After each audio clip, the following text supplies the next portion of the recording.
আসসালামু আলাইকুম এভরিওয়ান। আশা করছি সবাই ভালো আছেন। আমার আজকের রেসিপি কেএফসি স্টাইলে চিকেন পপকর্ন। কেএফসি স্টাইলে চিকেন পপকর্ন কীভাবে বাসায় তৈরি করে নেবেন সেই রেসিপিটি শেয়ার করব। যারা এখন আমার চ্যানেলটিকে সাবস্ক্রাইব করেননি, আমার চ্যানেলটিকে সাবস্ক্রাইব করে দিবেন। পাশে থাকা বেল বাটনটিতে ক্লিক করে দিবেন। এতে করে আমি কোনো ভিডিও আপলোড দিলে আপনারা পেয়ে যাবেন নোটিফিকেশনে। আর যারা সাবস্ক্রাইব করেছেন তাদেরকে অসংখ্য ধন্যবাদ।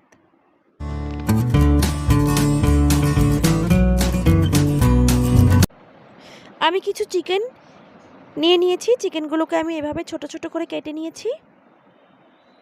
এবার আমি চিকেনটাকে ম্যারিনেশন করব। দিয়ে দিচ্ছি হাফ টেবিল চামচ গোলমরিচের গুঁড়ো, হাফ টেবিল চামচ জিরা গুঁড়ো, 1 টেবিল চামচ লাল মরিচের গুঁড়ো, স্বাদ মতো লবণ, সয়া সস 1 টেবিল চামচ, টমেটো কেচাপ 2 টেবিল চামচ আর আদা রসুন পেস্ট 1 টেবিল চামচ। এবার সব কিছু একসাথে ভালো করে মিশিয়ে নিচ্ছি। সব কিছু একসাথে ভালো করে মিশিয়ে আমি এই চিকেনটাকে 1 ঘন্টার জন্য রেস্টে রেখে দিব। এবার আমি ময়দার একটি লেয়ার তৈরি করব।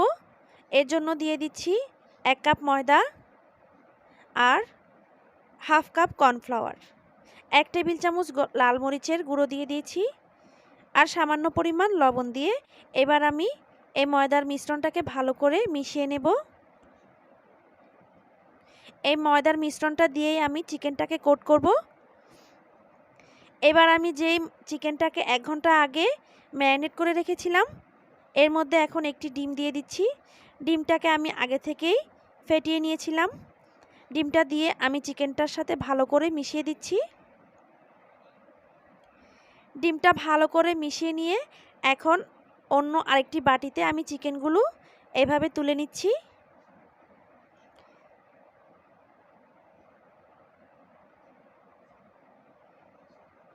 আমি সবগুলো চিকেনই অন্য আরেকটি বাটির মধ্যে তুলে নিয়েছি।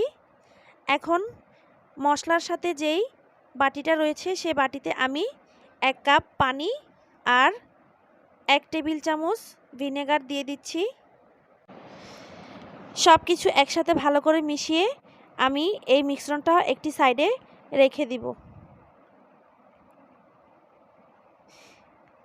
আমার চিকেন পপকর্নের জন্য সব কিছু রেডি হয়ে গেছে। এখন আমি চিকেনটাকে একটি কাঁটা চামচের সাহায্যে একটি একটি করে নিয়ে ময়দার মিশ্রণে দিয়ে দিচ্ছি।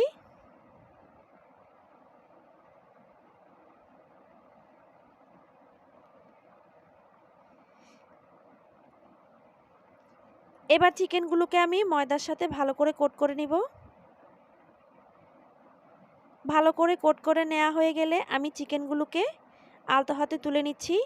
এরপর আমি পানির যে মিশ্রণটা তৈরি করে রেখেছিলাম সে পানির মিশ্রণের মধ্যে চিকেনগুলো দিয়ে দিচ্ছি।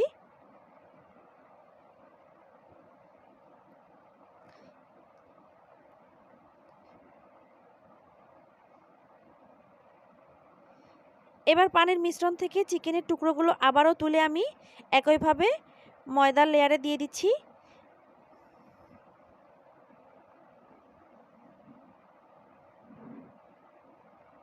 এবার সবগুলো একসাথে ভালো করে একটু চেপে চেপে আমি কোট করে নিব। এবার একটি একটি করে চিকেন হাতে নিয়ে আমি এভাবে ঝেড়ে ঝেড়ে তুলে নিচ্ছি। চিকেনের কোটিংটা একদম পারফেক্টলি তৈরি হয়ে গেছে। আমি এইভাবে করে সবগুলো চিকেন কোট করে নিচ্ছি।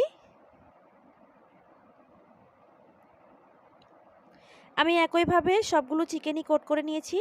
আপনারা চাইলে এই পর্যায়ে ডিপ ফ্রিজে রেখে 1 থেকে 1.5 মাস পর্যন্ত সংরক্ষণ করে খেতে পারেন। তবে আমি আজকে এটা ফ্রাই করে দেখাবো। আমি চুলায় একটি প্যান বসিয়ে পর্যাপ্ত পরিমাণ তেল দিয়ে গরম করে নিয়েছি। এখন চিকেনের টুকরোগুলো দিয়ে আমি হালকা আঁচে এপাশ ওপাশ করে নেড়েচেড়ে ভেজে নিচ্ছি। এই পর্যায়ে চুলার আঁচটা লো হিটে রেখে মুচমুচে করে ভেজে নেবেন। আমি হালকা বাদামি কালার করে ভেজে নিয়েছি। একদমই মচমচে হয়ে গেছে আমার চিকেন পপকর্নগুলো। এখন আমি একটি ছাঁকনি চামচের সাহায্যে চিকেন পপকর্নগুলো তুলে নিচ্ছি।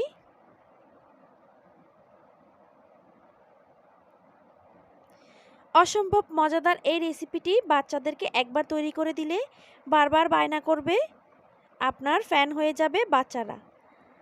কেমন হলো আজকের রেসিপি অবশ্যই কমেন্ট করে জানাবেন। রেসিপিটি ভালো লাগলে লাইক, কমেন্ট, শেয়ার করবেন। এইরকম নিত্য নতুন রেসিপি পেতে আমার চ্যানেলটিকে সাবস্ক্রাইব করে আমার পাশেই থাকবেন। মজার মজার কমেন্ট করে আমাকে উৎসাহিত করবেন। আপনাদের কমেন্ট আমাকে অনেক উৎসাহিত করে। সবাই ভালো থাকবেন, সুস্থ থাকবেন। দেখা হবে পরবর্তী কোনো রেসিপিতে। আল্লাহ হাফেজ।